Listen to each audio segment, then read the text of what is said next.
Hola, buenos días. Hola, buenos días. ¿Qué tal? Mucho gusto. Hola, buen día.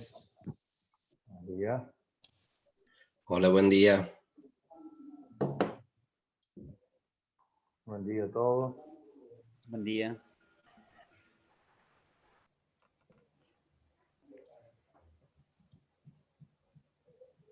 Bueno, estamos todos de momento. En cualquier caso, como para respetar el horario, podemos arrancar y si se van sumando, los podemos ir aceptando. Perfecto. Yo no tengo ningún problema con eso. ¿Arrancamos nomás? Dale. Perfecto. La idea, por lo menos de hoy, es arrancar con una suerte de mesa de trabajo más que una clase magistral, con lo cual cualquiera que sienta que tiene algún aporte para hacer o eventualmente una duda, alguna pregunta, lo ideal es que o a mí me haría sentir cómodo que lo haga en el momento, en vivo, no tengo ningún problema con ningún tipo de interrupción ni nada que se le parezca. No quise armar hoy una suerte de clase magistral con presentación y demás, sino hacerlo como una suerte de charla informal introductoria para contarles un poco cuáles son por ahí las mayores modalidades que estamos viendo desde la Fiscalía y que podamos conversar y ver cómo eso eventualmente en algún momento podría afectar o ya está afectando alguna de las áreas a las cuales ustedes pertenecen. Me parece que eso era como para arrancar lo más enriquecedor, ¿sí? Incluso porque dentro de las áreas, si se quiere, de incumbencia de la Fiscalía, si bien no está así declarado formalmente, por lo menos nosotros de manera interna hemos declarado o encontrado que hay una suerte de cibercrimen a instituciones públicas, algo de lo cual no se habla mucho, pero la experiencia de lo que nosotros vamos haciendo, vemos que hay muchos bloques de causas que afectan a instituciones principalmente de la provincia. ¿Sí? Y eso es algo que no está por ahí, no se ve a diario ni en los diarios, tampoco se lo estudia así en los libros de cibercrimen, que trato de tenerlos al día y de comprarlos y nunca lo he visto encarado de esa forma. Pero a grandes rasgos, si yo veo por ahí en este sentido, cuáles pueden ser los mayores o los bloques grandes de denuncia en este sentido, vemos que tenemos ataques contra la Dirección de Renta, ¿sí? La Dirección General de Renta, por lo que tiene que ver con contracargos con fraude de tarjetas, ¿sí? Hay un bloque grande de fraude.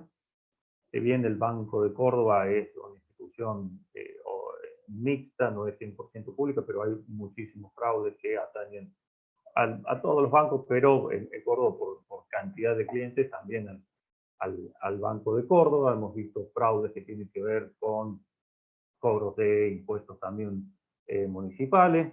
Tenemos una causa muy grande por juego ilegal online, que a partir de una denuncia de la Lotería de la provincia de Córdoba, que es una suerte, si se quiere, de evasión de todo el dinero que se mueve a través de plataformas online, que es bastante,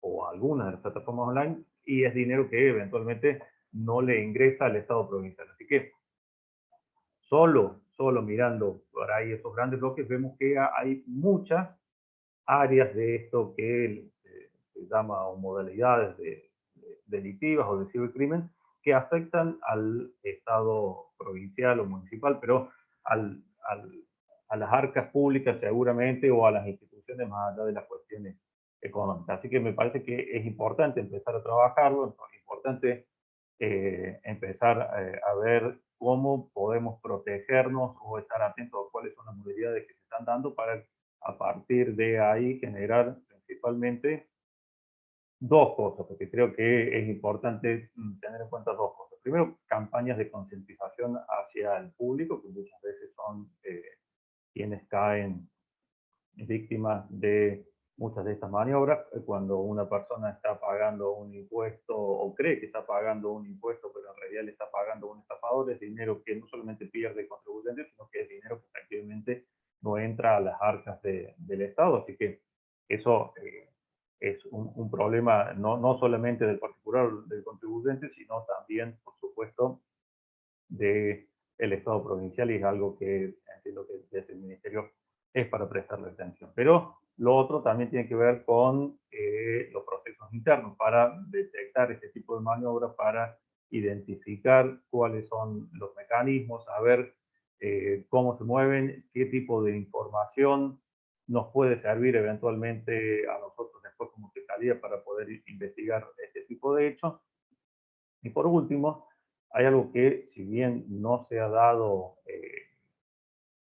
o por lo menos no ha llegado ninguna denuncia que se haya dado a nivel provincial, pero que puede pasar, tiene que ver con los ataques de ransomware, estos cifrados de los archivos que se dejan inhabilitados. Esto es,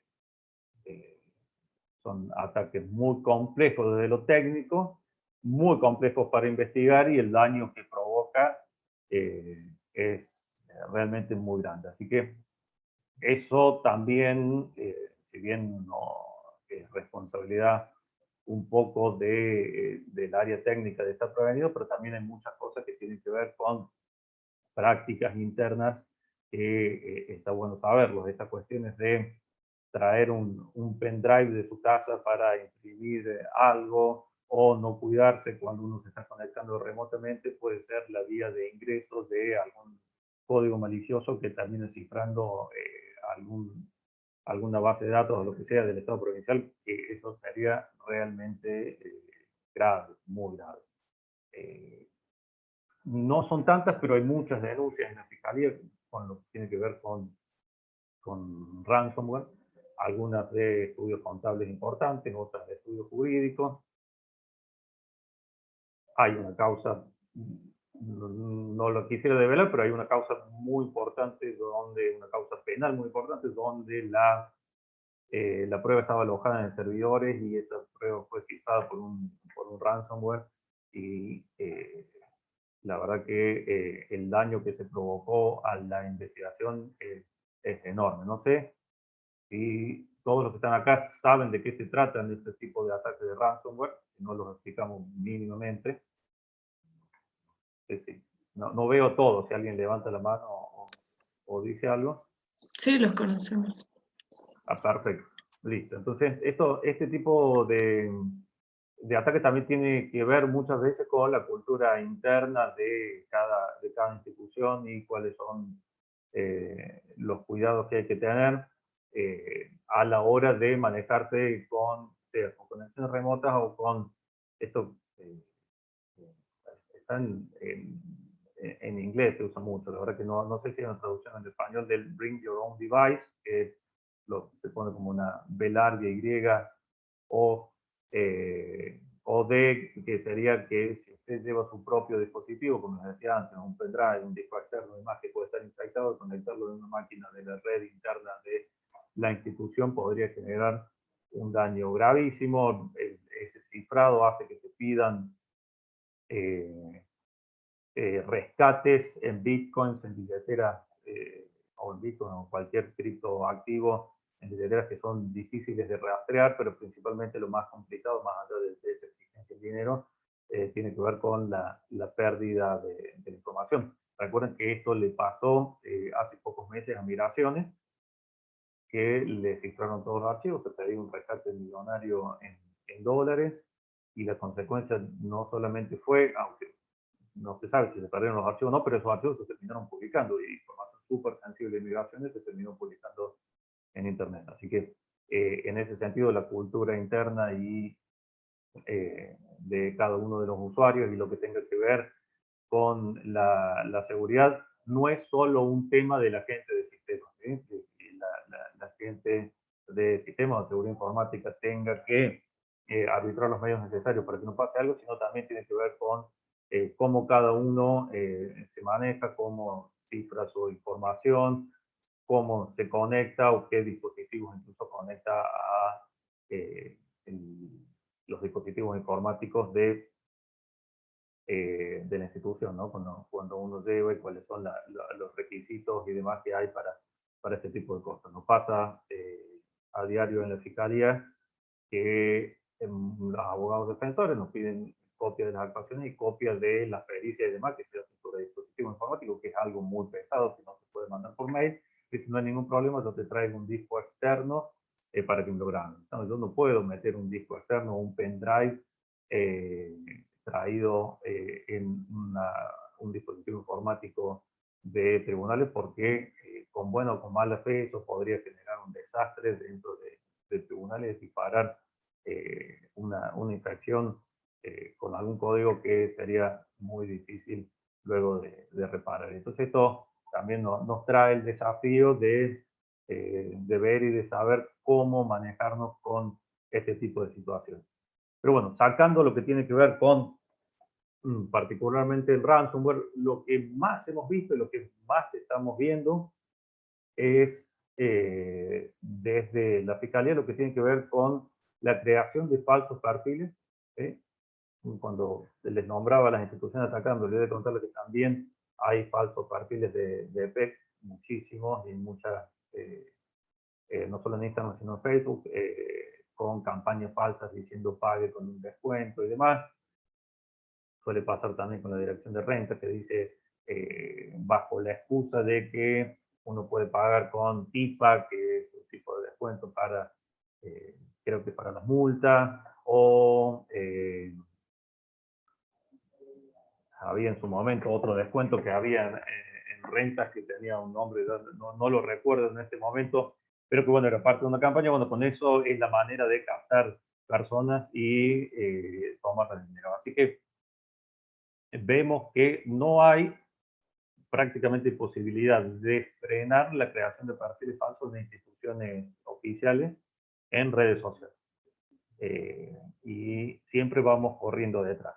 Hoy cualquier persona agarra busca en Google un logo de renta del Ministerio de Finanzas, del Banco de Córdoba, de PEC, de lo que sea, eso es recontra público, lo descarga, crea un perfil nuevo en Instagram, que es por ahí lo que más se usa, o en Facebook, le pone rentas-1 o Bancor.7 y la persona que está del otro lado no sabe o no logra distinguir que está frente a un perfil falso. Incluso hemos visto que se ha refinado muchísimo este tipo de ataques de lo que tiene que ver con suplantación de identidad, porque por ahí estos perfiles verificados, supongamos que la Dirección de Renta, el Ministerio de Finanzas, Banco de Córdoba, tienen sus perfiles verificados con tilde azul en Instagram, pero hay una función en Instagram que permite que te notifiquen una vez que has activado esta función, que te notifique cuando hay un nuevo usuario de este perfil verificado. Entonces, ¿qué hacen? Hay un nuevo usuario de rentas, un nuevo usuario que le pide amistad o seguimiento a Bancor, e inmediatamente el atacante es notificado y se comunica con ese cliente y le hace saber que es un representante del banco, que sabe que se acaba de eh, establecer esta amistad en redes sociales con esta institución oficial y comienza a pedirle datos. Bueno, esta es una de las modalidades que más hemos visto principalmente durante la pandemia, pero en lo que va este mes y medio, casi 2 meses de 2021, prácticamente todo lo que entra tiene que ver por ese lado. Solo en Córdoba Capital entran 10, 20 denuncias por día de personas que entregaron sus datos en alguna red social y luego se le vaciaron las cuentas. Inclusive en las instituciones bancarias, como la mayoría tienen créditos preacordados, lo que se hace es no solamente vaciarle el saldo que tenía, sino solicitar un crédito y luego pedir o extraer todo lo que se ha sacado. Con lo cual, el damnificado no solamente se queda sin sus ahorros, sino que encima tiene un crédito que pagar. Este creo que es un tema para tener especialmente en cuenta porque estamos en un contexto más allá de la pandemia donde todos apuntamos a la digitalización y a la agilización de los procesos a través de comunicaciones digitales. Entonces, ya esa cola que se hacía antes del jubilado, que estaba desde las 5 de la mañana haciendo cola para hacer un trámite, para pagar, se trata de agilizar estos procesos a través de comunicaciones digitales. ¿Cuál es el riesgo? El riesgo que hay muchas más personas tratando de hacer ataques o tratando de impersonarse, como se dice, o de robar la identidad de la institución pública para generar ataques. Con lo cual, creo que el gran desafío tiene que ver, por un lado, con lograr la reducción de este tipo de ataques que tiene que ver con principalmente campañas de prevención. No podemos dejar de estar en las redes. Una decisión osada, si se quiere, por esta misma situación del Banco Galicia. El Banco Galicia en un momento dijo, bueno, hay tanto fraude con nuestro Instagram que vamos a hacer una cosa, vamos a dar de baja la cuenta de Instagram oficial del Banco Galicia y le vamos a avisar a todos nuestros clientes que si habla con un perfil de Instagram, seguro que es un perfil falso porque nosotros no tenemos más Instagram. Bueno, de vuelta, es una decisión estar o no estar en las redes. Creo que es difícil no estar, pero estar requiere de esto, campañas de concientización, saber que la gente cuando se contacta por estos medios, generalmente hablamos con quienes resultan notificados, decimos, bueno, yo quería una respuesta rápida, llamaba al 0800 y no me atendían, o dejé un mensaje en el muro de Facebook de rentas, de Bancor, de quien sea, y como pasó hora y media y no me habían respondido, me comuniqué con otro perfil que también tenía la foto y demás, y ahí terminé el caso. Entonces, hay que estar muy atento, el cliente, si se quiere, el consumidor, el contribuyente, o incluso es mucho más ansioso, quiere respuestas inmediatas en esta era de la comunicación donde todo es inmediato, y eso creo que es el vector de ataque a partir del cual están ingresando la mayor cantidad de fraude. ¿Sí? Incluso, como les decía, está esta cuestión de el aviso o la comunicación de cuando hay un cliente nuevo, pero muchas veces los atacantes lo que hacen es mirar los mensajes públicos de Instagram o de Facebook que la gente deja diciendo, hola, ¿cómo hago para sacar un turno para ir al banco? ¿Cómo hago el trámite para comprar los $200? Y a partir de ahí, el atacante viendo ese mensaje público, inmediatamente se contacta desde un perfil, como les digo, con una foto y un nombre muy parecido, y le pide, termina sacando los datos principalmente de home banking. No, no estamos para nada exentos de que esto suceda también dentro de lo que puede ser el Ministerio de Finanzas y demás, con personas que quieren hacer algún trámite, puede ser incluso en el registro, que haga consultas o preguntas a través de alguna red social o lo que tiene que ver con cuestiones impositivas, y que esto sea el vector de ataque. Ahora, bueno, ayer justamente el juzgado de control confirmó una prisión preventiva de una banda que encontramos en su momento, que lo que hacía era tomar datos de tarjetas de crédito y de débito desde distintos restaurantes y estaciones de servicio. Algo que uno hace normalmente, que él le da al playero la tarjeta o le da al mozo la tarjeta, que es un peligro, que muchas veces en otras partes del mundo no sucede, y tiene que ver con esto de lo que hablaba, la cultura del cuidado de los datos y demás. A partir de ahí, como cualquiera tiene un celular, si sacamos perdón, una foto del anverso y reverso de la tarjeta, y a esta persona se le daban una banda que se dedicaba principalmente a pagar deudas de renta. ¿Sí? Además pagaban algunos otros servicios, pero lo que más se pagaban era deudas de renta, y ahí, a partir de ahí venían los contracargos que suelen llegar tarde. Esto lo hemos estado trabajando con la gente de fraudes de rentas para ver cómo podemos mejorar ese sistema de comunicación más rápido, y avanzar también con las investigaciones, ver qué datos son los que más nos interesan o nos pueden servir para encontrar al atacante, porque eso generalmente genera un perjuicio muy importante para las arcas públicas. Para el PEC lo han hecho también, a partir de el pago, no solamente el pago con datos de tarjeta robados, sino con publicaciones en redes sociales diciendo pague con descuento, adhiera a una moratoria. Recuerden que todos estos ataques se basan principalmente en datos que en principio son verosímiles, o sea, datos que, si bien son mentiras, tienen un gran componente de verdad. Todos sabemos que siempre aparece alguna moratoria, que siempre aparece algún plan de pago, y muchas veces aparece un descuento, y es parte de lo que utilizan los atacantes. Salvo los casos de ransomware, no tenemos ataques donde se haya comprometido la seguridad informática, sino que los ataques principalmente vienen desde lo que es la ingeniería social. La ingeniería social que se basa principalmente en atacar o hackear personas. No hay tantos ataques de hackeo, si se quiere, o craqueos a sistemas, sino personas, haciéndole creer que están hablando con un perfil real, haciéndole creer que deben entrar a determinado link para actualizar sus datos.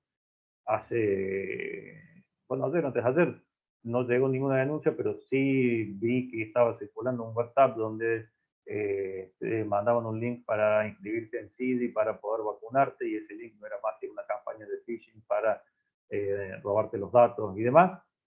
Así que es importante las campañas de concientización apuntan más a eso. Está, por un lado, la parte dura, lo que tiene que ver con la seguridad informática, pero la otra parte, y la más importante por ahí, tiene que ver con la campaña de concientización a las personas. Me parece que ese es el camino o el lugar donde hay que insistir mucho, porque, reitero, no son tantos los ataques que hay a los equipos o ataques a la seguridad informática, sino ataques a las personas. Son engaños bien elaborados, algunos mejores que otros, pero tienen que ver con engaños a las personas. Por eso siempre digo, se hackea más personas que a sistemas. Eso, por lo menos la estadística y la denuncia lo vemos claramente. Hay más, no hay tanto, o no hay prácticamente ataques a los sistemas, sino a las personas que terminan entregando su clave, o hasta hemos visto personas que han entregado sus tarjetas de coordenadas y demás. No hemos visto denuncias todavía, pero hay que tener cuidado porque ahora masivamente la gente se está volcando al uso del CIDI, principalmente con este tema de la vacunación, pero también para realizar muchos trámites. Incluso ya se están realizando denuncias en el Ministerio Público con validación a través de CIDI, y es importante, o sería importante, que CIDI también tenga un segundo factor de validación a través de un token o un SMS por lo menos. ¿Sí? Eso es una cuestión, o me parece como una sugerencia importante, porque cada vez más la gente está comenzando a utilizarlo, y CIDI efectivamente permite realizar una gran cantidad de trámites.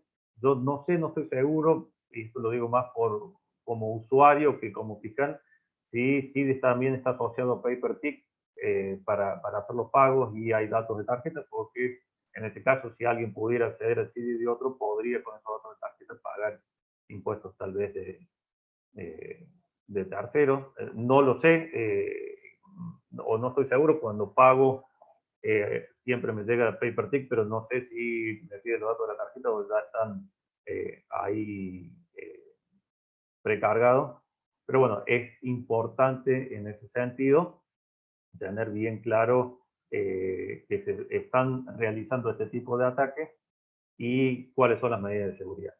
Está claro que el segundo factor de autenticación no es la panacea, no es la solución absoluta. En todos estos casos en los cuales les estaba diciendo que se contactan por redes sociales, hay un segundo factor de autenticación en el caso de los bancos, a través de un token, un SMS, y diría que en un 95-97% falló. ¿Por qué? Porque la persona que está hackeada, digo entre comillas, o está siendo engañada, cuando entrega sus datos de phone banking y demás, se le dice, mire, le va a llegar un código SMS a su celular, que es el segundo factor de autenticación, le pedimos por favor que nos entregue ese número para corroborar que es usted, y con eso se saltea en el segundo factor. Entonces, creo que es importante tener el segundo factor, pero de vuelta también concientizar y utilizar todas las herramientas que se puedan en ese sentido para poder dotar al usuario de las medidas de seguridad, pero principalmente de concientización. Dentro de la Fiscalía, además de estas denuncias que tenemos donde se saltó el segundo factor de autenticación con el SMS a través de pedírselo directamente al usuario, hay otros casos más complejos, pero no por eso menos frecuentes, que es una técnica que se llama SIM swapping, con lo cual cuando una persona se hace de los datos de phone banking de otra, va a un kiosco de la compañía de teléfonos y dice, hola, miren, me acaban de robar el celular y el DNI, no soy fulano de tal, no lo puedo acreditar porque me acaban de robar el DNI, pero quiero reponer el chip. Cuando te dan ese nuevo chip de la línea de la persona atacada, inmediatamente se da de baja el anterior, uno se queda sin línea y el atacante no solamente toma control de la línea de la persona atacada, sino que empieza a recibir los mensajes de texto como segundo factor de autenticación para poder realizar operaciones bancarias o de otro tipo. Con lo cual, el esfuerzo también tiene que ver con, en este caso, las compañías de telecomunicaciones de no entregar un nuevo chip, una nueva línea sin corroborar efectivamente la identidad de la persona que lo requiere. Pero lo hemos visto en casos tan fáciles como ir a cualquier kiosco de estos de las compañías que están en cualquier shopping y pedir una nueva línea. Es verosímil pensar que si a una persona le han robado el celular, le han robado la billetera y que dentro de esa billetera estaba el documento de identidad con el cual se acredita justamente la identidad, y a partir de ahí se han producido esos ataques de SIM swapping. Pero de vuelta vemos que el ataque tiene que ver con ingeniería social. Ahora el engañado es no solamente el atacado, sino la compañía telefónica que por ahí, relajando un poco sus sistemas de autenticación, no ha corroborado quién está del otro lado. Parece que por ahí el corolario de todo esto es que cada vez tenemos más herramientas para hacer más fáciles no solamente las comunicaciones, sino los trámites. Vuelvo a cuando era chico, hasta no mucho tiempo, pasar por la calle Rivera Indarte y ver los jubilados haciendo cola desde las 5 de la mañana para hacer algún trámite en la dirección de rentas. Hoy todo se puede hacer virtual, pero bueno, eso ha sido un campo fértil para que también aparezcan una gran cantidad de modalidades de engaño. Me parece que hay que trabajar no solamente en hacerle más fácil los trámites a la gente, sino también en lo que tiene que ver con campañas de concientización y lo que tiene que ver con la seguridad informática. Pero reitero, y sé que son reiterativos, son contados con los dedos de las manos los ataques de tipo informático. En eso hay como una estructura más sólida, principalmente del lado de la provincia en cuanto a la solidez de seguridad informática. Los ataques son todos ingresando por vía de las personas. Incluso podría pasar, como ha sucedido a nivel nacional, que los ataques internos tengan que ver con alguna campaña de phishing y demás, donde caen los propios dependientes de estas instituciones del Estado que, engañados por un falso enlace que se les envía o lo que sea, terminan abriendo la puerta para que ingresen los atacantes a la entidad pública. Así que me parece que tiene que ver más con eso que con otra cosa. Esto para no considerar, ¿alguien quiere opinar algo o hacer algún tipo de aporte, tiene alguna duda o lo que sea?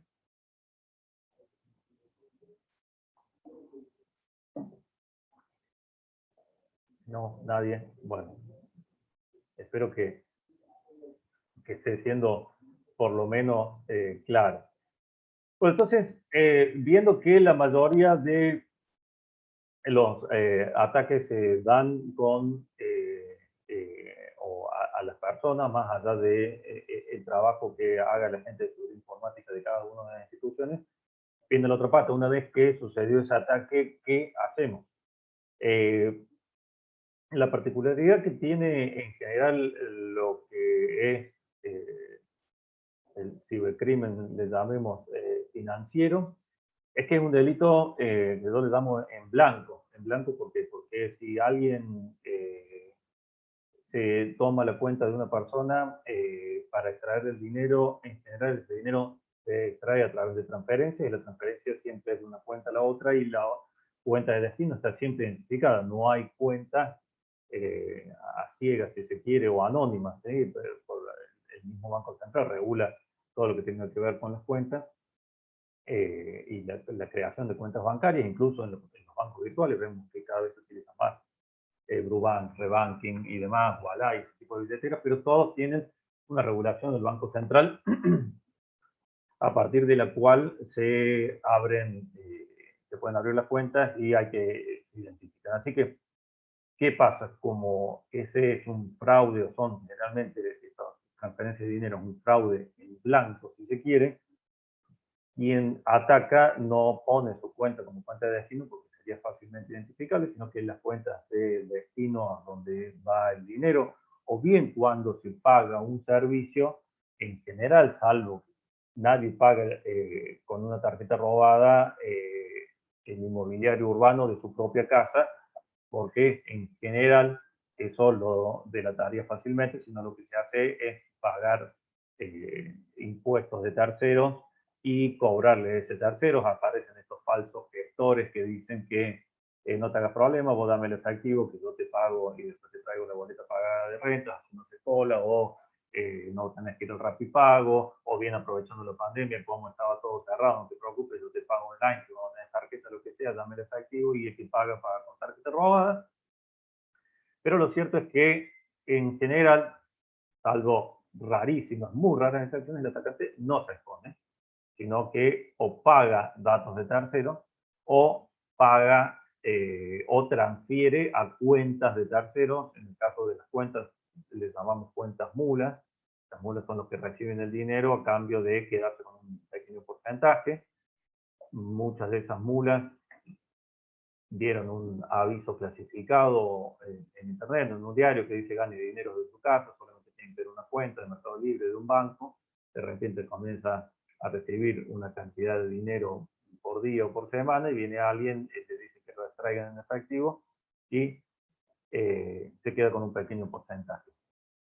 Lo cierto es que esto provoca esta disociación entre el atacante y quien aparecería en principio como beneficiario, porque está triangulado, está la persona que ataca, la persona que recibe el dinero, que no es el atacante, que principalmente las transferencias bancarias vemos que en muchos de los casos o son de bancos virtuales o son de cuentas de AOH, cuentas de la Seguridad Social, con lo cual uno cuando va a tocar la puerta del destinatario de la transferencia termina encontrando que hay una persona en una situación de extrema vulnerabilidad, alguien que vive en un lugar sumamente humilde y que poco tiene que ver con este atacante que se llevó los varios millones de pesos. Entonces, ahí es necesario agudizar un poco más la investigación y comenzar a colectar los datos de quienes están realizando esos ataques, sea, por ejemplo, un pago online de un impuesto o quien ingresa a un home banking y hace una transferencia. Con lo cual,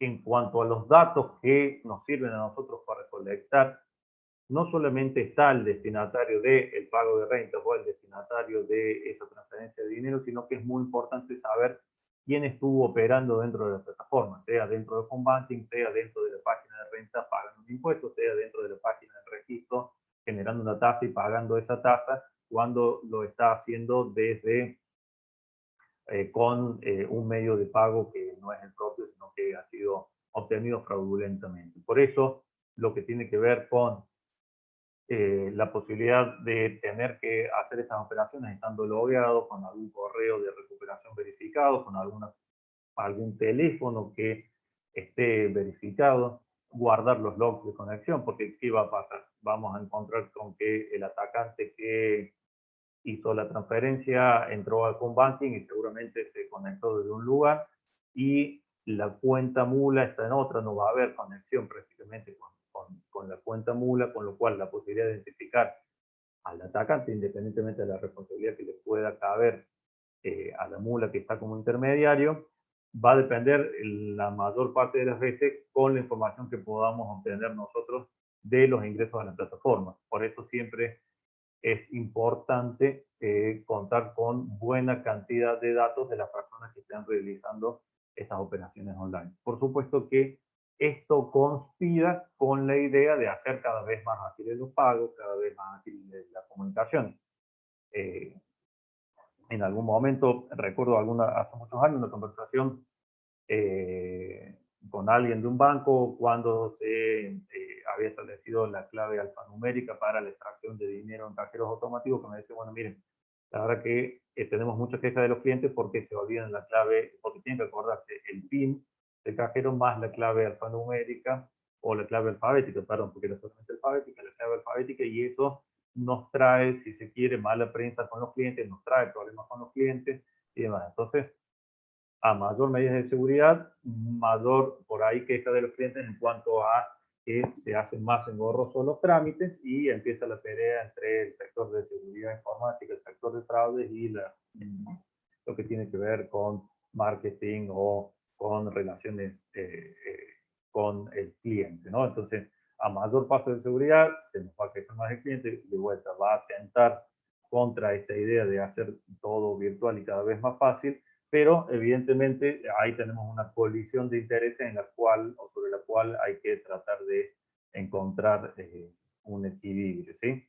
Si alguien va a pagar un impuesto de otro, que es algo que puede pasar, es normal, o puede ser que alguien pague el impuesto propio, pero con la tarjeta, no sé, de un tío, de un hermano, de un amigo, de lo que sea.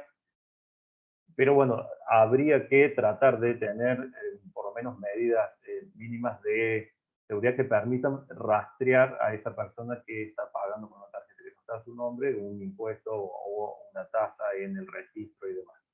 Lo que tiene que ver con la llamada suplantación de identidad tiene muchísimos aspectos, no hay una reglamentación de cómo es esto de la identidad digital, salvo hay una norma que permite la expedición de documento nacional de identidad de manera digital, pero es algo que prácticamente nadie usa y comúnmente se cree que la identidad digital o se llama al uso del nombre y una imagen en una red social. Entonces,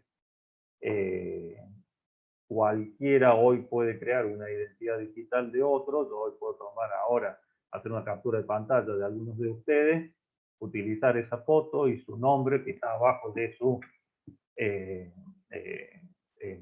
la cámara o de cada uno, aún sin conocernos, y crear, bueno, Soledad la conozco, pero saco una captura de pantalla y creo un Instagram que sea Sole Van Sant, y está la foto de ella y ya creé la identidad de ella. Es tan fácil como eso, porque las redes sociales no exigen una identificación que tenga que ver con lo físico o una validación biométrica, si se quiere, para la creación de cuentas. Entonces, es muy difícil ir detrás de la creación de cada uno de los perfiles al no existir esa validación, y ahí también tenemos que trabajar, ¿no? En la validación de quién está realizando, sea una operación en redes sociales, pero también en lo que tiene que ver con la operación dentro de las plataformas del Estado, sea rentas, del Ministerio y demás, ¿sí? Creo que eso es importante. Todavía calculado más o menos, ya tengo tiempo, unos 45 minutos, como para que si alguien quería hacer algún aporte, que lo haga, comentar alguna duda. Reitero que esto era más pensado como una mesa de trabajo para intercambiar ideas que como una clase. En una oportunidad, si quieren, podemos ir viendo y mostrando un poco cómo se van dando ya con imágenes y alguna presentación este tipo de maniobras que estamos viendo, pero la idea en general era hacer hoy una suerte de presentación o puesta en contexto de cómo se están desarrollando principalmente los delitos que podrían afectar a las instituciones públicas, ¿sí? Franco, Sí. soy Pablo Arabel. Una ¿Cómo estás, pregunta. Pablo? ¿Qué tal? Sí. Mucho gusto. ¿Como validación de segundo paso también se toma esa validación biométrica o la biométrica es más segura que una validación en segundo paso? ¿O estoy confundiendo?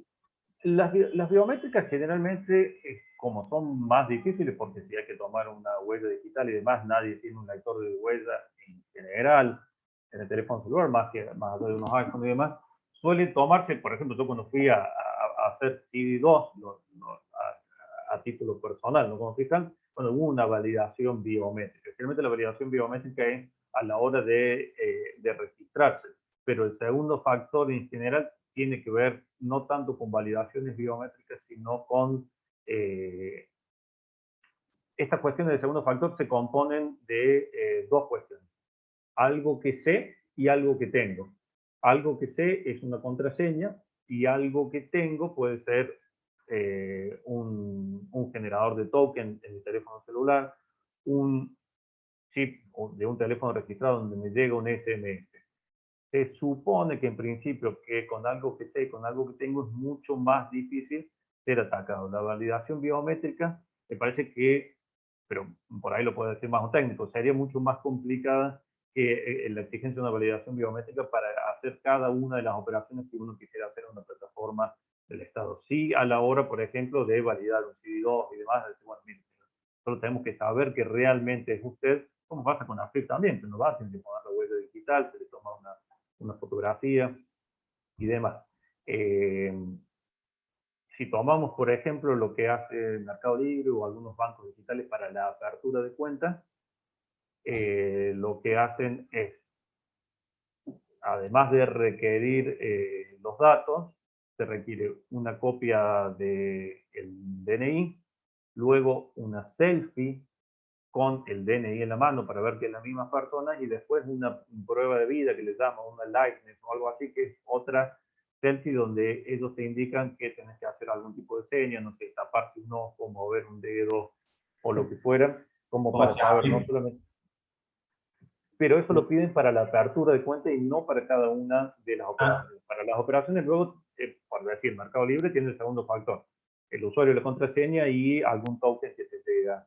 Esa era mi segunda pregunta, porque muchas veces los biométricos lo pasan justamente para crearte el perfil, pero no para validaciones. Normalmente los biométricos, lo veo mucho eso. Como bien decís vos, el caso de mi AFIP, te pide justamente para obtención de clave fiscal, pero después para validarte, no todas las plataformas hacen un biométrico, ¿es cierto? No, para validar operaciones diarias no he visto que nadie pida biométrico y como decía antes, atentaría muchísimo contra la celeridad que pretenden de estas nuevas tecnologías. La idea, y por eso está en una mesa de trabajo para desarrollarlo, es buscar el punto intermedio.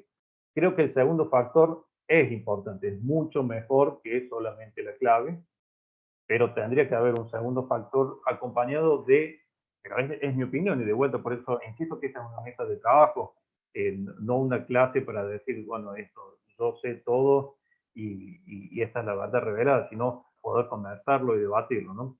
Esas medidas de seguridad, Franco, veo que por ahí a lo mejor no es que estén faltando para que no se desconozcan para implementar, sino que a veces es el tema de la disposición de los dispositivos a todas las clases sociales, ¿no es cierto?, que no tienen acceso. Aumentar una seguridad a veces hace que queden afuera un sinnúmero de gente, ¿no es cierto?, que no tiene acceso a estas a las plataformas, ¿no es cierto?, digitales. Es lo que está pasando ahora, es como una etapa siempre de transición en la que estamos viviendo hoy, y aumentar la seguridad deja afuera mucha gente, ¿no? No, eso seguro, pero creo y en ánimo de generar, y que está bueno lo que decís, Pablo, el debate, el segundo factor no es la panacea, pero es algo más. Pero un segundo factor que tenga que ver con un celular, yo entiendo, porque si uno ve las estadísticas, en Argentina hay más celulares que personas. No digo que todos los ciudadanos de la República Argentina tengan un celular o acceso a un celular. Pero uno pensaría que si estamos exigiendo segundo factor para operar online, ¿no? Entonces, si alguien está operando online, creería que además de una computadora, tiene un teléfono celular. En principio sería lo mínimamente lógico, porque estamos hablando de seguridad para operaciones online. Por ahí quien no tiene el celular o no tiene la tecnología en general termina haciendo trámite presencial. Pero es algo para debatir y para verlo, ¿no? Porque, sí, porque esta termina siendo una forma de exclusión. hay un tema de franja etaria, ¿no es cierto? El tema de los adultos mayores que necesitan que sí o sí que haya alguien que les opere los medios digitales que hoy son cada vez más mayores.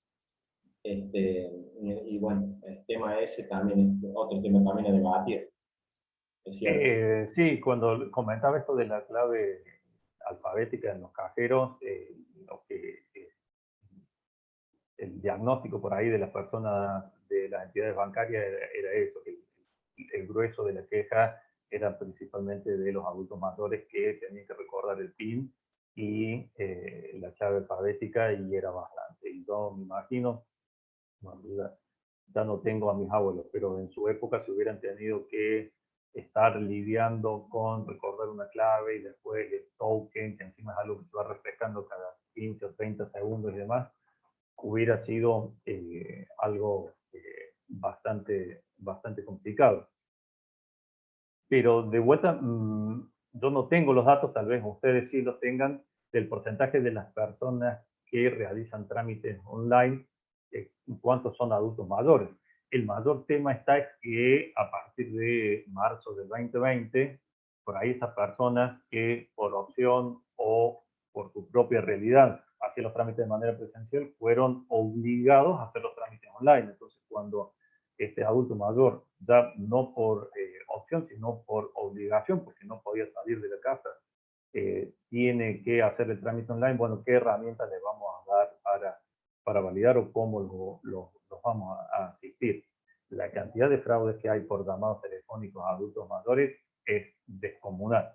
El famoso cuento de cambio de billetes, diciéndole que los billetes con la cara de Evita no iban a estar más, se han cansado de robar. El tema de pedirle dólares, diciendo que también los dólares va a haber una incautación o lo que sea, o que ya no van a servir más, y los llaman por teléfono a los adultos mayores y los engañan con eso. Hay muchas personas detenidas y condenadas por eso, pero es una empresa que sigue lucrando, incluso muchas veces, porque así lo muestra la condena, desde la cárcel vienen estos llamados. Porque creo que el llamado telefónico sería una buena opción para el adulto mayor, pero las estadísticas concretas a partir de condenas, ya no de investigaciones, sino de condenas reales, es que hay muchísimos adultos mayores estafados a través de llamados telefónicos.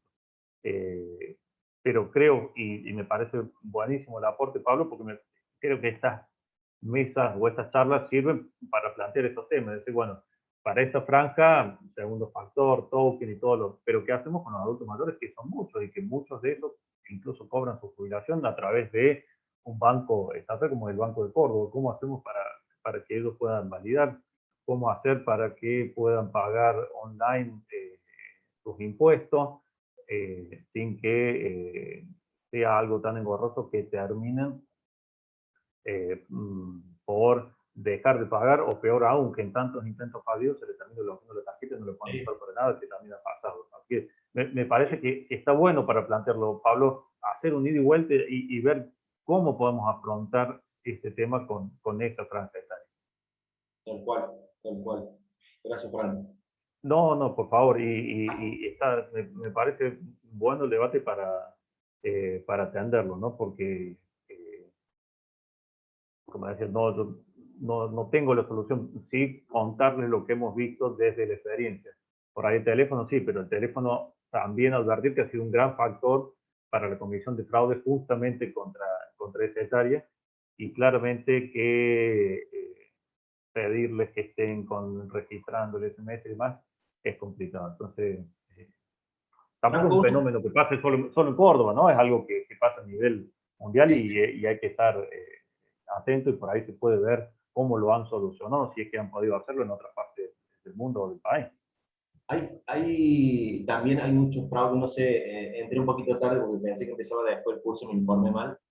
Una pregunta, en el tema de recuperos de contraseñas y demás, ¿también se ha producido fraude?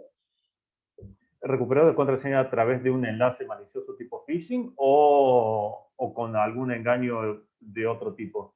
Sí, de otro tipo, porque generalmente pasa a los adultos mayores también, vuelvo al tema, es el tema de que se olvidan las contraseñas y siempre necesitan o requieren de otra persona que les recupere la contraseña, porque los pasos a veces son muy complicados.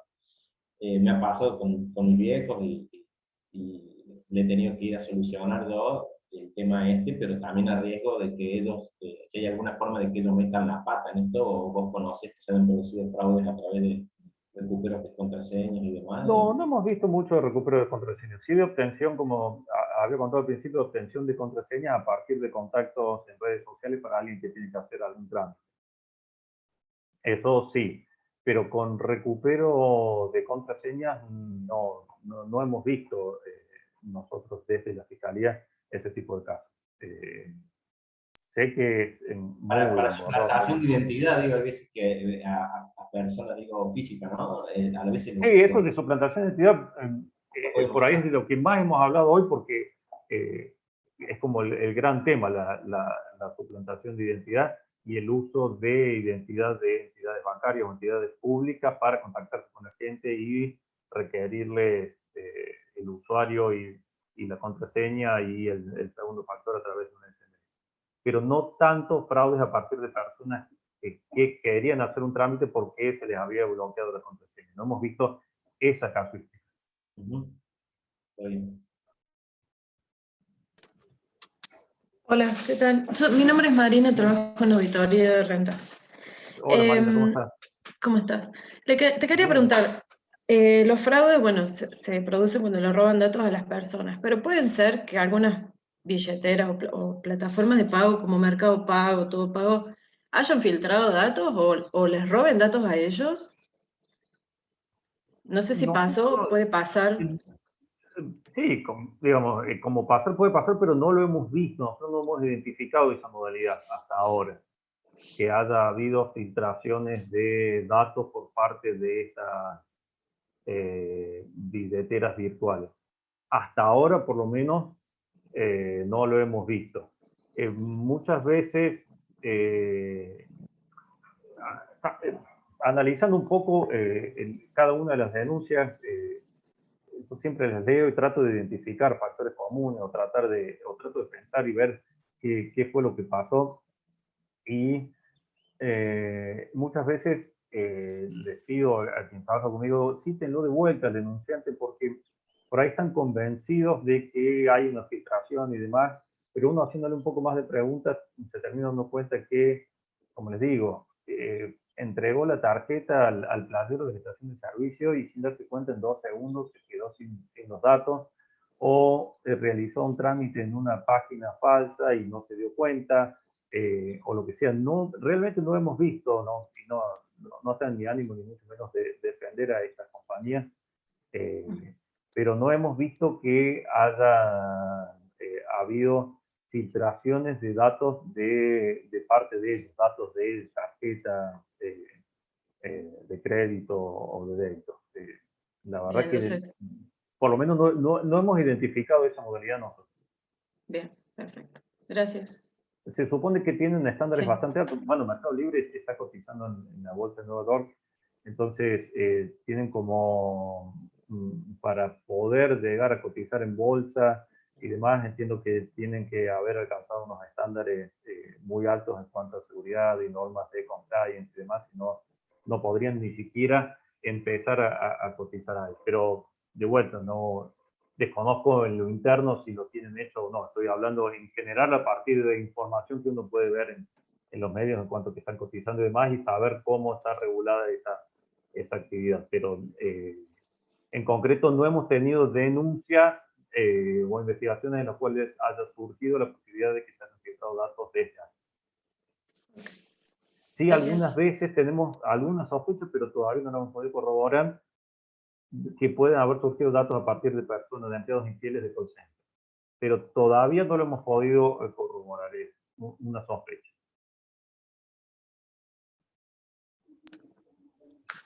Franco, buenos días, soy Claudia Pardo del Registro de la Propiedad. Sí, ¿cómo estás, Claudia? ¿Todo bien? ¿Cómo te va? ¿Cómo te va? Bien. Una preguntita, la extracción de datos a través de una identidad conocida, ¿sí? Pero pongo un robot y yo te saco más cantidad de datos del que corresponde. Pues los datos, vos viste que la información tiene un valor. Eso, hay muchas investigaciones, ¿cómo se considera? Bueno, está muy de moda el tema de los datos. Hay un gran tema con los datos. Nosotros tenemos, la Argentina, ¿no? Tiene una ley de protección de datos personales y toda persona física o jurídica que colecte datos tendría que tendría que registrar esas bases de datos. ¿Sí? Toda persona que colecte datos tiene una base de datos y esas bases de datos tendrían que estar registradas y controladas. Hay una agencia de protección de datos personales a nivel federal que es quien es el órgano de contralor. Lo cierto es que vemos, ¿sí? en causas que hemos tenido acá, pero también por todos los medios, que no hay una cultura de mucho cuidado de datos por ahí en la Argentina. Si la Dirección de Rentas o el Registro de Propiedad va a colectar datos personales o datos sensibles en los términos de la Ley de Protección de Datos Personales, el 25636, debería estar inscrito con cumplir con una serie de normativas y demás. Si lo hace en exceso, eso podría generar una actividad que sea o delictiva o bien estar sujeta a sanciones de tipo administrativo por parte de la Agencia de Protección de Datos. Es algo que nosotros, incluso como usuarios, tenemos que empezar a respetar y darle mayor valor a nuestros datos. ¿Sí? Cada vez que llenamos no sé, en el shopping los datos nuestros para el sorteo, estamos alimentando bases de datos que en general no están registradas, no cumplen con lo que dispone la ley y no somos cuidadosos nosotros tampoco de nuestros datos hasta que hay una filtración y se nos ponen los pelos de punta. Lo cierto es que cada entidad que colecta... ¿Cómo? ¿Qué ley sería la de la ley de protección de datos personales, la 25326? O si googleas, ley de protección de datos personales. Esa ley es la que regula todo lo que tiene que ver con protección de datos. Vamos a un caso absolutamente actual y candente que tiene que ver con la publicación de listas de las personas que han sido vacunadas. ¿Sí? Les pongo un caso que está totalmente en el tapete. La Agencia de Protección de Datos Personales ayer o antes de ayer sacó un comunicado diciendo que publicar los datos de las personas que han sido vacunadas es una infracción a la Ley de Protección de Datos Personales porque son datos sensibles y no se pueden publicar. Con excepción, insisto, no es una interpretación mía, sino que es una interpretación de la Dirección de Protección de Datos Personales, dice, con la excepción de funcionarios públicos en los cuales hay una colisión entre el derecho a la intimidad que protege la Ley de Protección de Datos y quienes puedan haber obtenido este bien escaso en una situación de pandemia y demás. Pero de vuelta, la agencia está, la agencia genera comunicados, la agencia genera sanciones cada vez más porque cada vez hay mayor presión sobre esta cuestión de lo que tiene que ver con el cuidado de los datos, la base de datos, las filtraciones, el registro y demás. Así que hay que estar atentos. Si alguien está colectando datos por mayores datos de lo que debería, bueno, está cometiendo una infracción a la Ley de Protección de Datos y eventualmente podría estar cometiendo un ilícito. Lo que tiene de particular los delitos que tienen que ver con infracciones de protección de datos personales, que son delitos de acción privada que, como está configurado hoy, no los podría investigar un fiscal, sino que hay que iniciar una querella. Pero bueno, esa es una cuestión ya procesal de abogado, pero sería un delito. ¿Sí? En concreto, o habría que ver el caso, si no es un delito, sería una infracción administrativa de ley de datos a la Ley de Protección de Datos Personales que habría que denunciar. Es que con el tema datos es importante, hay que tener cuidado. En Europa se sancionó el Reglamento de Protección de Datos, el Reglamento General de Protección de Datos Personales, que es una ley muy dura y pero muy estricta respecto de lo que tiene que ver con la protección de datos. Entiendo que ese va a ser el norte y hacia dónde va a apuntar la República Argentina para actualizar esta ley, que ya tiene sus años, y bueno, va a ser algo importante y algo a lo cual vamos a tener que comenzar a prestarle mucha atención. En general todos somos descuidados con nuestros datos. los entregamos muchas veces por obligación para utilizar el servicio, y muchas veces en redes sociales estamos todo el tiempo poniendo la geolocalización, sacando una foto de la familia, mostrando dónde estamos, locaciones y demás, y después muchas veces nos horrorizamos si se expone nuestra intimidad, pero somos nosotros los que por ahí no cuidamos nuestros datos, pero muchas veces son quienes recolectan los datos, la mayoría de veces son quienes recolectan los datos los que no los cuidan, sea porque no cumplen con la ley o aún cumpliendo con los requisitos de la ley de la inspección de la base de datos, van por encima de lo que marcan y colectan más datos que esto. Pero datos personales es un tema muy candente y un tema al que creo que hay que prestarle especial atención. Si tenemos una base de datos con datos personales en los términos de ley, con datos sensibles, que datos sensibles son casi todos, pero lo pueden ver ahí, creo que están en el artículo 1 o 2 de la ley. La base de datos tiene que estar inscripta y hay que tener todas las medidas de seguridad informática para que esos datos no se filtren. Es muy importante también tener en cuenta eso. No sé si tu pregunta iba por ese lado Sí, muchas gracias, Franco. Muchas gracias. Por favor, creo que hay que mirar la ley nuestra y mirar un poco también el Reglamento General de Protección de Datos Personales de Europa. ¿Por qué? Porque a la larga, muchas veces, tal vez en el registro de propiedad no, pero las bases de datos que estamos colectando están alojadas en servidores que están en el extranjero. Y hay que ver cómo va la ley en el extranjero. Si esos servidores están en Europa, están sujetos a la ley de protección de datos personales. Así que cuando alguien también hace una consulta sobre datos que estamos colectando desde una entidad estatal o una entidad pública, hay que saber y ver bien de quién estamos entregando los datos y ver si se trata de datos sensibles o no. Diferente es el caso de causas judiciales, ¿no? Las causas judiciales, la propia ley dice que tienen otro tratamiento justamente porque son causas penales que, por ejemplo, las causas penales que donde el tratamiento de datos tiene que ver con investigación. Así que creo que es muy importante especializarse en lo que tiene que ver con datos. De vuelta, pongo sobre el tapete algo que está ahora. ¿Quiénes se vacunaron y quiénes no? Emitir estas listas, podría ser una infracción de datos, salvo esta interpretación que hizo en el caso de funcionarios públicos que no hubieran respetado los cánones. Si me esperan un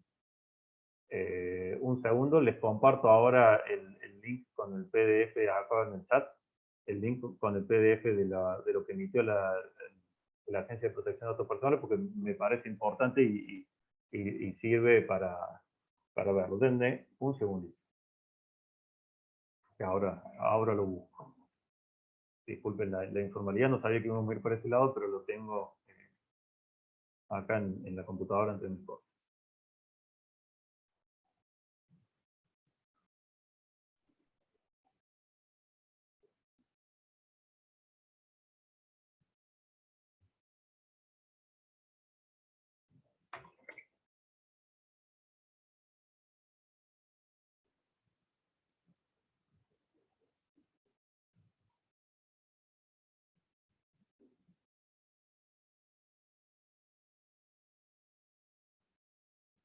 Lo tengo en el PDF. Yo no sé si puedo mandar un PDF como adjunto acá en el chat. Me parece que no, ¿no?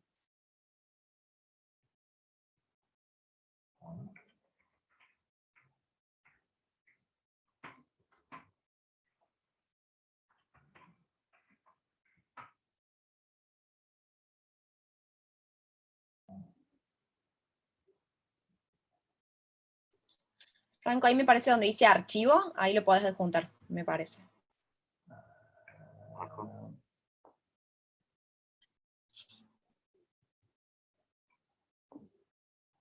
No, lo que pasa es que yo estoy usando la versión, no la versión de escritorio, sino la versión web, y no tiene esa opción. Pero ahora acá está. Para que Google no pueda solucionar.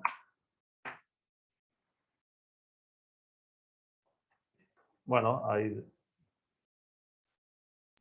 Lo compartió Julio ahí también. veo que Julio lo voy a mandar. Perfecto, gracias Julio. Bueno, entonces es importante, vuelvo al tema datos. De hecho, quienes son abogados y se empiezan a especializar en el tema datos, ahí tienen una beta enorme, porque es el gran tema y cada vez hay mayor cantidad de bases de datos.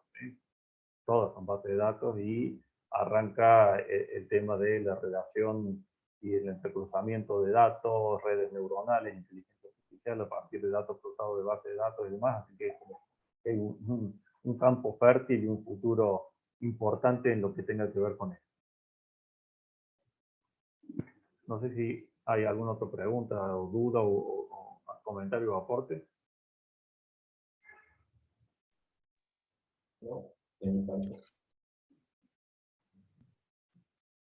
No sé si les interesaba algo respecto a prevención, ¿no es cierto? Más, no sé si ahondar un poco en ese tema o da para otra charla.